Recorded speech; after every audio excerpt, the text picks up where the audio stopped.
नमस्कार मित्रांनो, 10,000च्या SIP चं प्लॅनिंग करायचं आहे, पण नेमकं कसं प्लॅनिंग करू समजत नाही. तुमची 50,000 मंथली सॅलरी असेल तर 20% कमीत कमी तुम्ही इन्व्हेस्टमेंटसाठी वापरली पाहिजे. मित्रांनो, याचं बायफर्गेशन कसं करायचं ते सांगतो.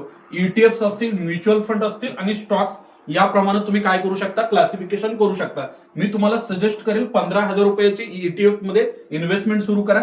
त्यातले 750 रुपये गोल्ड ETF, 750 रुपये सिल्वर ETFs, त्याचबरोबर 2,500 रुपये म्युच्युअल फंडामध्ये टाकू शकता. त्यातले 1,250 रुपये फ्लेक्झी कॅप मध्ये, 1,250 निफ्टी नेक्स्ट 50 इंडेक्स फंडामध्ये टाकू शकता आणि 6,000च्या स्टॉक्स मध्ये जर इन्व्हेस्टमेंट केली, विशेषतः मिड कॅप आणि स्मॉल कॅप स्टॉक्स मध्ये कम्पॅरेटिव्हली रिस्क जास्त असते पण रिटर्न देखील जास्त मिळतात. या पद्धतीने जर SIP चं प्लॅनिंग केलं तर तुमचा देखील एक खूप चांगला कॉर्पस तयार होण्यासाठी मदत होऊ शकते. आणि तुम्हाला जर या संदर्भात कुठली मदत लागत असेल तर दिलेल्या नंबरला कॉन्टॅक्ट देखील करू शकता. Investments in securities market are subject to market risks. Read all the related documents carefully before investing.